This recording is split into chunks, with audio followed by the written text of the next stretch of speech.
You find me today at Crewe railway station on the busy West Coast Main Line. But what if I told you, if plans have gone differently, Crewe station might have not existed?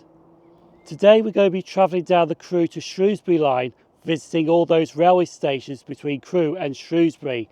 And our first railway station was originally chosen to be part of the Grand Junction Railway. So we're waiting for the 0810 Transport for Wales service to Milford Haven, and our first station we shall be going to is Nantwich. Our train for this journey is a Transport for Wales Class 197, and Transport for Wales is the main operator which runs trains on the Crewe to Shrewsbury line. We'll leave the West Coast Main Line at Crewe South Junction before passing Gressley Bridge Depot, the home to direct rail services, but sadly there was no locomotives there. And after the 6-minute journey, we soon made it to Nantwich, as we see the train we were just on departing as it carries on its journey to Milford Haven. Imagine there was an alternative universe where the Grand Junction Railway did build their railway through Nantwich, and this would have been a stop on the West Coast Main Line and would have bypassed Crewe. Now this would have gone ahead, but unfortunately it did not. The Grand Junction Railway did propose this route, but sadly got rejected by local landowners, canal companies and coaching companies, as the landowners didn't want their railway running through their land, and the coaching canal companies didn't want the railway to cut in on their profits. Instead, it went by Crewe. Nantwich didn't see a railway station until September 1858, when the Crewe and Shrewsbury Railway built the station. The Crewe and Shrewsbury Railway was also backed by the London North Western Railway.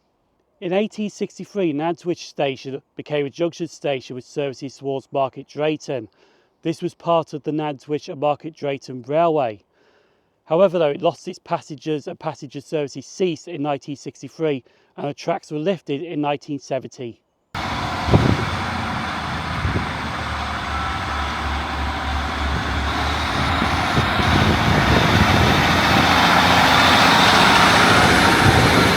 Nantwich Station is your Transport for Wales station with 2 platforms, and it's unstaffed with basic facilities.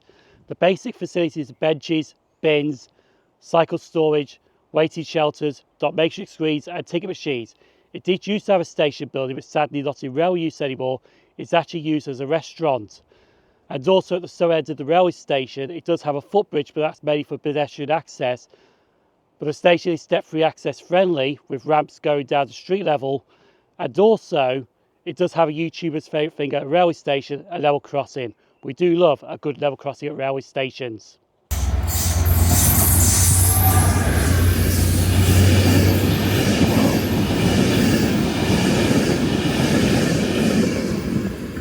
So for the remainder of the journey, I'm actually going to be using a Class 150 Sprinter, 150-241. This is actually on the 2-hourly Crewe to Shrewsbury shuttle, which calls at all the stations en route, because some stops do have a 2-hour frequency. So this is why I'm doing the back and forth job.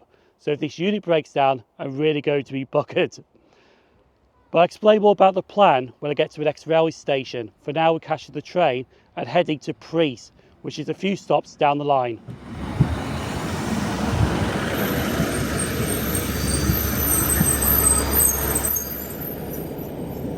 So we're now on board this Class 150 Sprinter as it heads towards Preece. Now there is 3 railway stations on this line between Crewe and Shrewsbury that are request stops, and Preece is a request stop.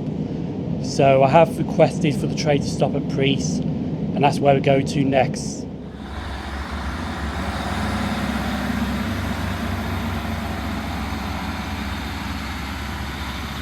I wasn't expecting this railway station to be a beautiful countryside area, but this is Preece, one of 3 request stops on this line. Operated by Transport for Wales, and it has basic facilities here at this station, waiting shelters, bins and dot matrix screens. At the south end of the railway station it does have a level crossing, and also the platforms look like they have been heightened a little bit, so it's easy to step off the train onto the platform. And this railway station also opened in September 1858 by the Crewe and Shrewsbury Railway.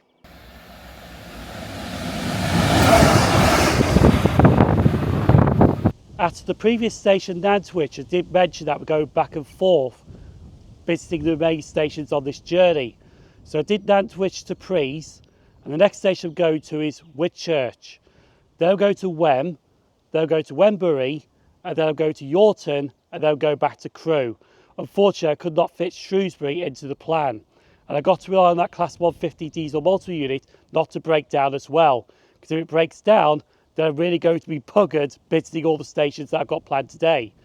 So I'm going to head over to the old platform now, wait for the next train, the 10:40 Transport for Wales service. I'm going to Whitchurch, which is one stop up the line.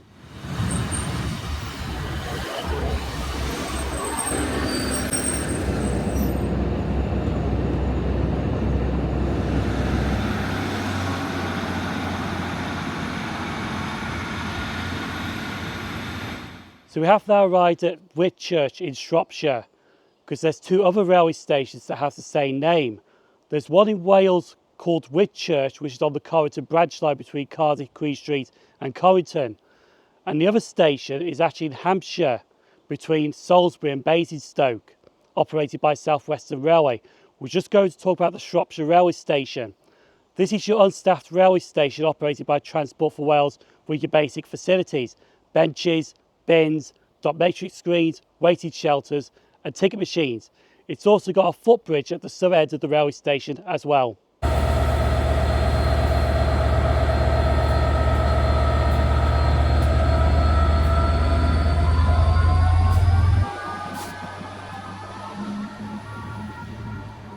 Whitchurch used to be a very busy junction station. The Crewe and Shrewsbury Railway arrived here first by opening the station on the 1st September 1858. The next railway to arrive was the Oswestry, Ellesmere and Whitchurch Railway, which opened its stages between 1863 and 1864 to Oswestry. The line closed in 1965.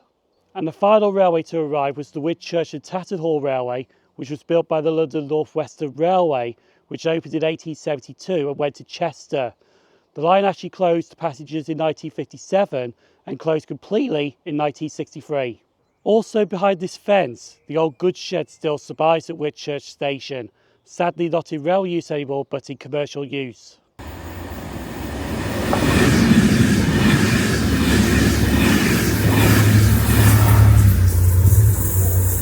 3 down and 3 more stations to go. So I'm going to head over to platform 1, which is the other platform, and wait for the 11:41 Transport for Wales service. It's going to be that Class 150 diesel multiple unit again, and the next station we go to is Wem. So we have run into our first delay. The 11:41 to Shrewsbury is now expected at 11:55. That's 14 minutes late.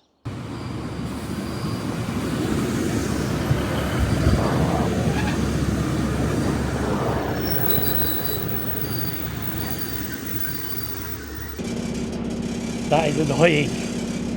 So just as we're pulling into pre-station, we actually are running about 20 minutes late. The reason is that there's a Transport for Wales local service that's running nearly 2 hours late from Cardiff Central to Manchester Piccadilly. They terminated at Crewe, quick turnaround, and now that's going back to Cardiff Central. And that's the reason why this train is running late.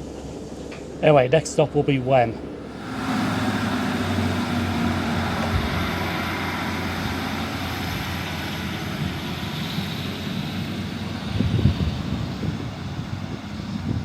So while I was on the train, I was having a conversation with a local who lives in Wem, where I'm coming out right now, and she said don't get too excited about this railway station.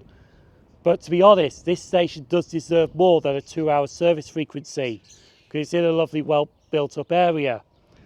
But also, this station is an unstaffed railway station with your basic facilities: waiting shelter, bins, benches, ticket machine, dot matrix screen, and also did used to have a former station building here as well, but sadly not in railway use anymore as it's all locked out.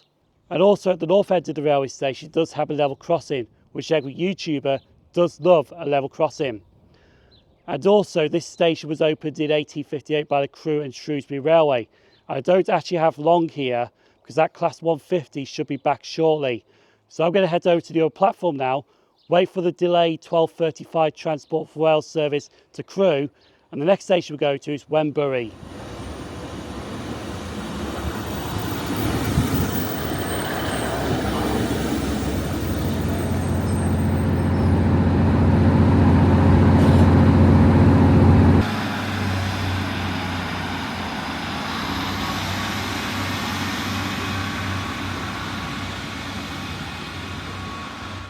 The train we were just on was running about 11 minutes late, but it has brought us to the penultimate station, Wembury.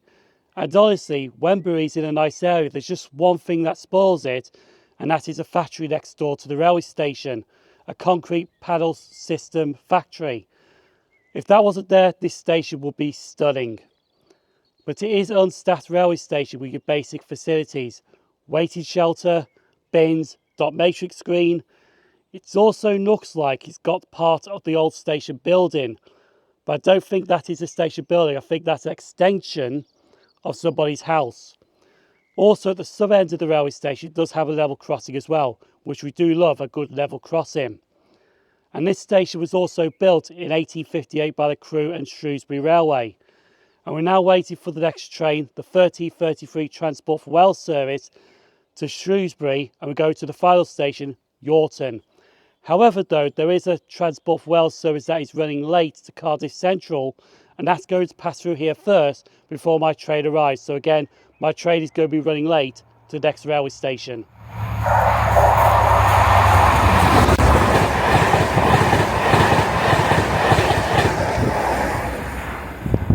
Just as I thought, they let the Cardiff Central train pass through first. Also, I noticed this sign right here. Welcome to Wembury, the home of blank. I don't know why, but I just find that amusing. And I also forgot to mention that this station is a request stop as well. So our train should be arriving now to take us to Yorton, and we'll have to put my hand out for the train to stop at this station.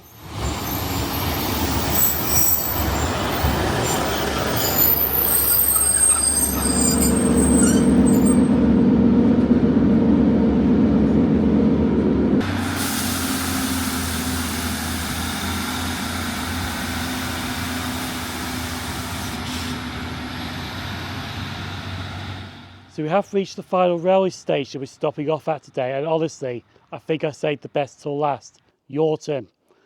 So what I'm going to do first is we're going to head over to the other platform straight away, because I don't have long here and it is a bit of a trek to get from one platform to the other.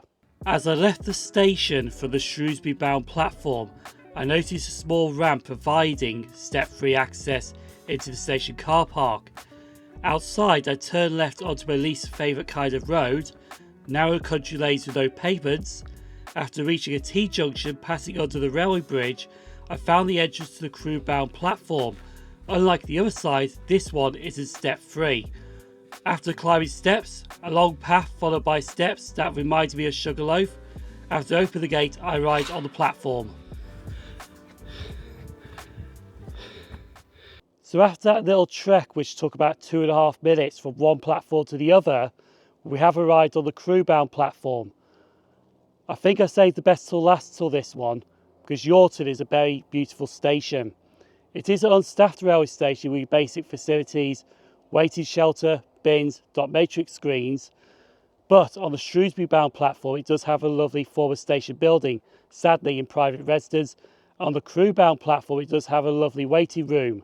So I'm going to see if the waiting room is actually open. So we'll just walk up to the door now and see. No, it's locked. Even though it's not open, you can still look inside, and honestly, that does really look cosy inside there. Yorton Station also opened in 1858 by the Crewe and Shrewsbury Railway, but it was listed for closure in the 1963 Beecham report. But after a campaign, the station was saved. I don't have long here because the train is going to Shrewsbury, quick turnaround, and should be here at 14:29 to Crewe. And we're going on this to Crewe, but it is actually due here now at 14:37. Yorton is also a request stop as well, so we'll have to put my hand out to request the train to stop here so we can board it and head to Crewe.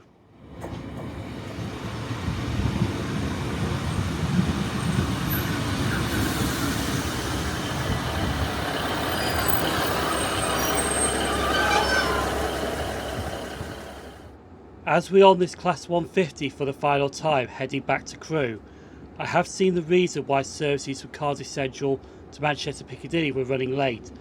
This was due to a grass fire on an embankment which was very close to an electrical substation, and this was right next door to the tracks between Cardiff Central and Newport, South Wales, which did cause a lot of chaos that day. And I was roughly 135 miles away, and the chaos from this grass fire still impacted the train services in Shropshire and Cheshire. As we're pulling into Crewe station, we do see a Class 142 Pacer train, which is the train that never dies.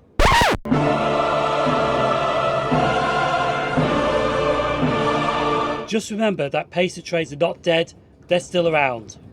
Well, some of them are.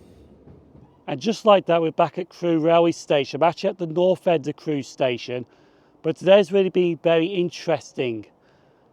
Going back and forth between railway stations has really been challenging.